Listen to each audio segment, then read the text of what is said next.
अंग्रेज की तलवार सिर्फ जिस्मों पर नहीं, दीन के सीने पर भी वार कर रही थी।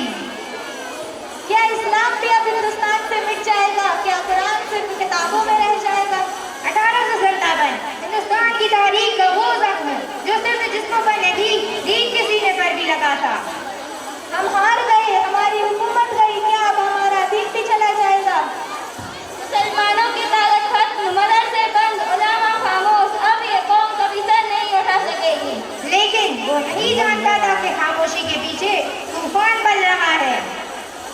अगर तलवार छिन गई तो क्या इल्म भी छिन गया? नहीं, हम मदरसा कायम करेंगे। लेकिन कासिम, ना पैसा है ना इमारत, लोग क्या कहेंगे? लोग नहीं, अल्लाह देखता है। ये मदरसा पिटाई पर भी चलेगा मगर ईमान पर चलेगा। हजरत, क्या मैं यहाँ पर तालीम हासिल कर सकता हूँ? बेटा, तुम इस मदरसे की बुनियाद हो। यूं दारुल उलूम देवबंद का आगाज हुआ। एक तालिब इल्म, एक उस्ताद, एक चटाई। ये मदरसा क्यों? सिर्फ नमाज के लिए? सिर्फ किताबों के लिए? नहीं, ये मदरसा है ईमान बचाने के लिए।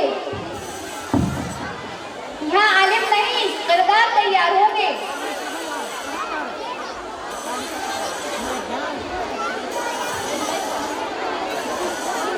ये इल्म गुलामी के लिए नहीं, आज़ादी के लिए है। ये इल्म गुलामी के लिए नहीं, आज़ादी के लिए है। अगर दीन जिंदा रहा तो कौम खुद जिंदा हो जाएगी।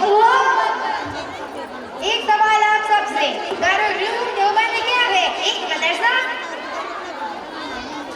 नहीं, ये एक तहरीक है।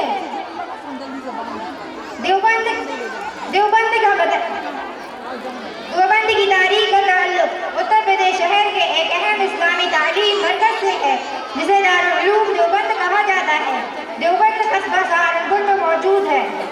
इस मदरसे की बुनियाद मौलाना कासिम नानवी रहमतुल्लाह अलैह और मौलाना राशिद गंगोई रहमतुल्लाह अलैह ने एक पेड़ के नीचे एक तलबा को तालीम देना शुरू किया।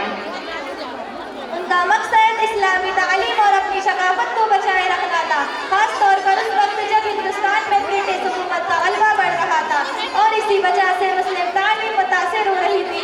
इसी बात पर गौर करते हुए मौलाना महमूद कासिम नानवी रहमतुल्लाह अलैह और मौलाना राशिद अहमद गंगोई रहमतुल्लाह अलैह ने मुस्लिम मुआशरे को मजहबी और सकाफती तालीम की तरफ रुजू बनाने के लिए मदरसा देवबंद की बुनियाद डाली, जिसकी वजह से मुसलमान अपनी तालीम में आसानी से इस्लामी तालीम को समझ सके, जैसे कुरान, हदीस, हकीकत शामिल थी। हालांकि दारुल उलूम देवबंद की शुरुआत एक आम मदरसे के रूप में हुई थी, लेकिन यह धीरे धीरे इस्लामी तालीम का एक मरकज बन गया और एक तहरीक को जन्म दिया, जिसे देवबंद की तहरीक कहा जाता है, जिसका मरकज दारुल उलूम देवबंद रहा।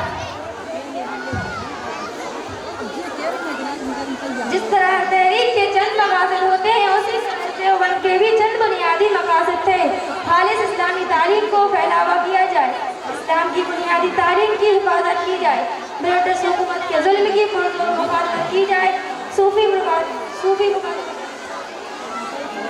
इस्लामी माशरे को बेहतर बनाया जाए, मदरसे के निज़ाम की तरक्की पर तवज्जो की जाए।